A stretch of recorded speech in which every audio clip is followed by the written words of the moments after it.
Now that we know which 10 players will start the 2019 NBA All-Star Game, we can turn our attention to assessing the fallout as we wait for the trades to start. Who's going to be the first to tweet a salty "lol" mere seconds after the reserves are announced next week? Is it going to be Devin Booker? It's got to be Devin Booker, right? Unless it's D'Angelo Russell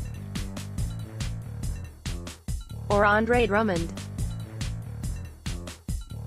or Jamal Murray. The options for thinking face emoji Instagram stories are endless. While we waiting for, after Mike Conley and Marc Gasol met with owner Robert Pera to discuss the direction of the franchise, Memphis will begin listening to trade offers for its bookend linchpins. And while the Grizzlies might not be committed to moving Conley or Gasol before the February 7th trade deadline, it's hard not to feel like this is the end, or close to it.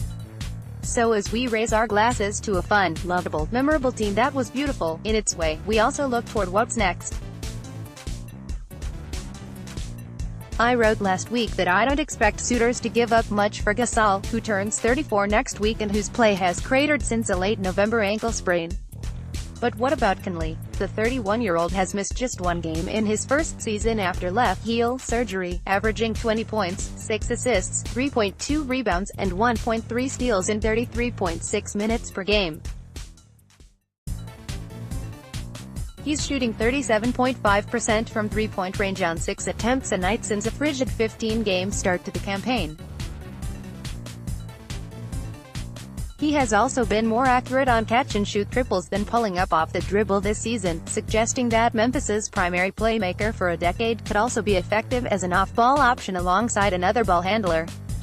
Conley is a sure-handed lead guard, on pace to become the first player in 16 seasons to use at least a quarter of his team's offensive possessions, dish assists on more than 30% of them, and turn the ball over on less than 10% of them.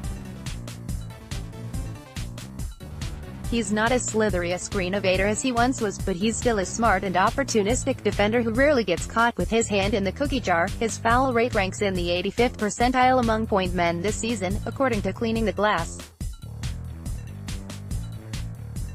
Conley can get into the paint for floaters, run your offense, and spot up alongside another playmaker while handling himself on the other end and not screwing things up. He is a very good point guard who would represent an upgrade for a lot of teams. He's also incredibly expensive. Conley is making $30.5 million this season, in the third year of what was, at the time it was struck, the richest deal in NBA history. He's owed $32.5 million for next season, and holds a $34.5 million player option for 2020-21, so any team interested in acquiring him, likely one either trying to make the playoffs or load up for a deeper run in them, has to get straight with adding a cool $67 million to their books over the next 2 seasons while also offering the Grizzlies something of value. If Memphis wants young players to pair with rookie Jaren Jackson Jr., maybe it'll look to Dallas for something built around expiring contracts and on-the-out second-year point guard Dennis Smith Jr. or the perennially point guard star Magic, targeting the intriguing Aaron Gordon. If the Grizz are looking to build up a draft war chest, they could eye Detroit, desperate for more playmaking alongside Blake Griffin, who'd likely have to toss in multiple future first-rounders to sweeten the contracts of Reggie Jackson and ex-Grizzly John Leuer, whom I once nicknamed Tennessee Dirk. A potential fit with Indiana likely went off the table with the loss of Victor Oladipo, but the Grizzlies could see whether Utah would be intrigued enough by the idea of locking in a Conley, Donovan Mitchell, Joe Ingles playmaking trio to come off Ricky Rubio's expiring contract and Derek Favors' non-guaranteed 2019-20 deal. Or maybe gauge Philly's interest in a swap for the expiring deals of Wilson Chandler and Mike Muscala, a future draft pick, and the mystery box to end all mystery boxes, former No. 1 overall pick Markelle Fultz. There are deals that could work, depending on what Memphis's decision-makers, whoever they are, want most. We still might not see any All-Stars moved before the deadline. But the best active player who's never appeared in the exhibition could make for a damn good consolation prize. The most interesting All-Star take no one asked for. We break from the bit for this important decree. There should be trades in the All-Star game. For the second straight year, we have captains responsible for drafting teams, an incidental exhibition game meta-commentary on how individual players exerting more influence on who they want to play with has reshaped the league. One thing we've learned from years of attempted superteam construction, though, it doesn't always work out. Sometimes players' games don't mesh the way you'd envisioned. Sometimes personalities don't click. Sometimes someone repeatedly curses out someone else because he won't stop taking one-year deals and holding it over everyone's heads that he might leave. I'm speaking strictly in hypotheticals here, of course. Well, what if Giannis Antetokounmpo realizes early in the second quarter of next month's All-Star game that his only big dudes draft strategy has left him susceptible to dribble penetration? Or, perhaps, that he has inadvertently built a roster consisting of Joel Embiid and a whole mess of guys who kind of can't stand Joel Embiid? Why shouldn't he get the chance to correct that error and reform his roster, provided he can come up with a package enticing enough to convince LeBron James to part with, say, Kyrie Irving, though LeBron might be a little less willing to make that deal now than he would have been a couple of weeks ago. Make 2 sets of jerseys for everybody, just in case, and give captains the option to make up to 2 trades at any point before the end of the third quarter. I want to see intrigue. Wait, why would LeBron trade for Kevin Durant instead of Anthony Davis? What does this mean for the Lakers? I want to see something heartwarming, like Kyle Lowry petitioning for a trade so he can suit up alongside DeMar DeRozan one more time. I want to see something sinister, like Giannis sending Jimmy Butler to the other locker room in a tactical effort to destroy Team LeBron from the inside. The whole thing's a spectacle until the last few minutes anyway, right? So let's make it spectacularly weird. There should be trades in the All-Star game. Thank you for coming to my TED Talk. Portland Trail Blazers. The Blazers enter the trade deadline in a more enviable position than a lot of teams, comfortably above .500, without any significant injuries, and with a line on a top 4 seed in the Western Conference. But they also find themselves in the same uncomfortable spot they've occupied for the past couple of years, trying to figure out how to progress past pretty good. The wide-angle view of the season offers a lot to like. A strong start gave way to a late November swoon, but Portland has bounced back to win 10 of its past 15 and has the NBA's third-best net rating since Christmas. CJ McCollum and Yusuf Nurkic have hit their strides after early season stumbles, joining superstar Damian Lillard and stalwart forward Al-Farouq Aminu in one of the league's most effective quartets. Athletics wingman Jake Layman has been a dynamite fifth since his return to the rotation. When he runs with the 4 starters, Portland has outscored opponents by 65 points in 115 minutes since Christmas. But Portland might be something of a flat-track bully. The Blazers have fanned up during their recent run with wins over the 76ers without Joel Embiid, Rockets without Chris Paul and Eric Gordon, Knicks, Bulls, Hornets, Cavaliers, and Suns. They're 14-15 against teams with records of .500 or better, and half of those wins came in the first month of the season.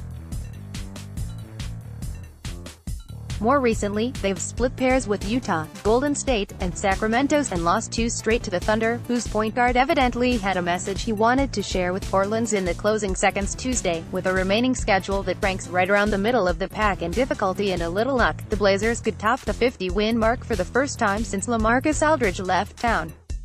But in a brutally crowded West, where the top teams tend to, if I may borrow Russ's colorful phrasing, bust that ass if you don't have the talent to match up, how far can this iteration of Portland go? And if Blazers brass don't like the answer, will they finally take a swing with the kind of risk-reward move that breaks up the chemistry of a pretty good team in pursuit of something greater? These questions figure to stay at the front of the mind of Blazers general manager Neil Olshey over the next 2 weeks. And they're ones that Lillard, Portland's lone All-NBA caliber cornerstone, has clearly been asking himself too. In an interview with Jason Quick of The Athletic, Lillard acknowledged how difficult it must be for Olshey to weigh maintaining a commitment to continuity against taking a chance at competing for championships. It sounds like barring a no-brainer deal that would bring back a top 15 type talent, Dame would lean toward keeping what's already in-house. When you talk about a championship level, it's tough to compete with those ultra-talented teams, Golden State, Oklahoma City, teams that just have player after player after player, he said.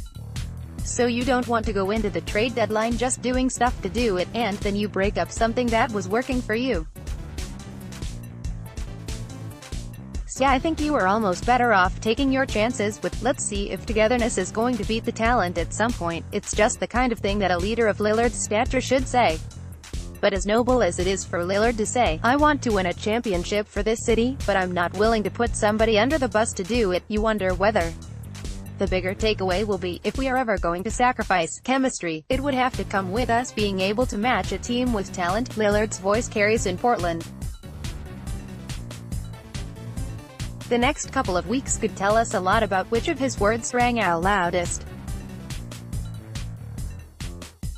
The most get busy living or get busy dying team of the week, Detroit Pistons. I want to like the Pistons. I want to get invested in the Pistons. Why won't you help me like and invest in you, Pistons?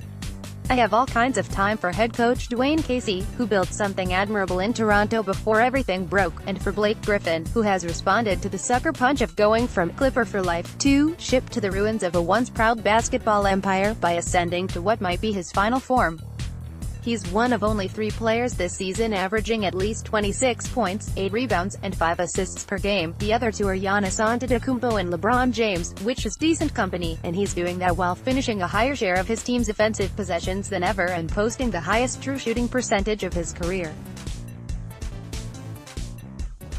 He's been phenomenal, and a phenomenal watch.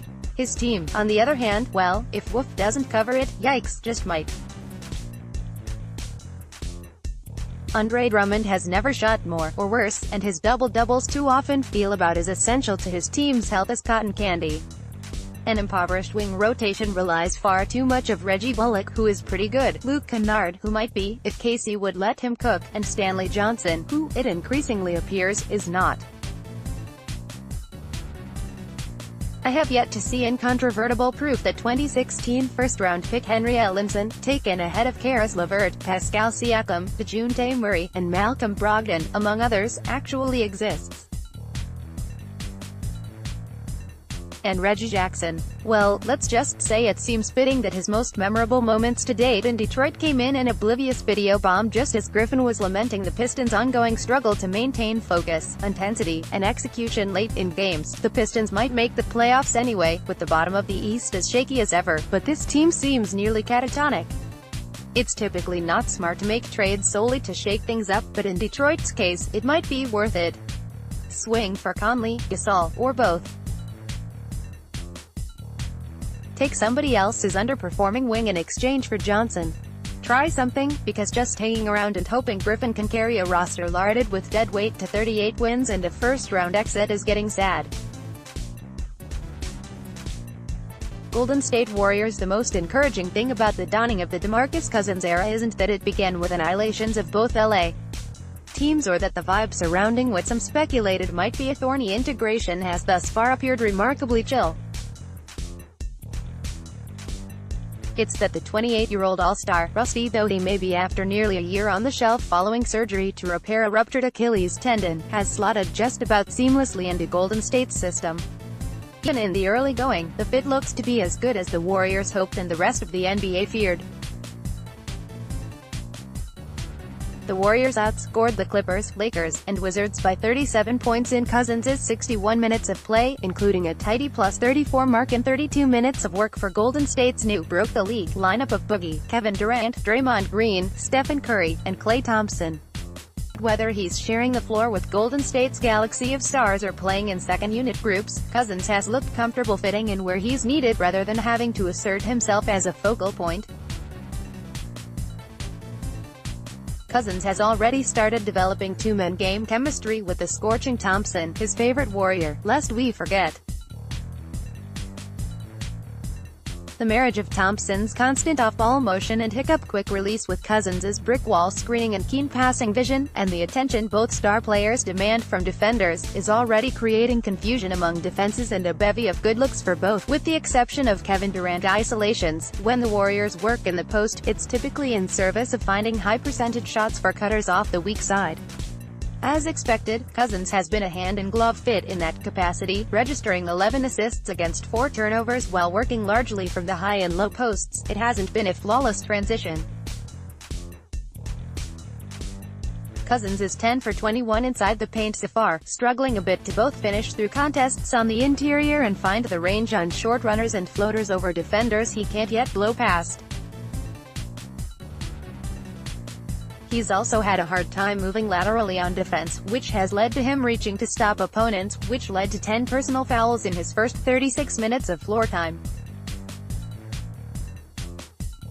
He picked up only 2 in 24-plus minutes of Thursday's win over Washington, but he definitely looked to be laboring at times when moving side to side or trying to get up ahead of steam. Those issues suggest that Cousins is still relocating his burst in tight spaces, an area to monitor, especially in the playoffs, when opponents downsize to the sort of quicker lineups that might threaten to play Cousins off the floor. But Boogie has already allayed concerns that he might suffer from a debilitating lack of mobility by showing he can get out and run the floor in transition and that he can still be explosive rolling to the rim. It's a good bet that the touch and fluidity of movement will come. The comfort level, though, the thing that allows a 6'11", 270-pound Kraken fresh off the resurrection to just start faking cuts and popping behind screens back to the three-point line like he's Kyle friggin' Korver? That's already there. That seems like very good news for the Warriors, and very, very bad news for everybody else.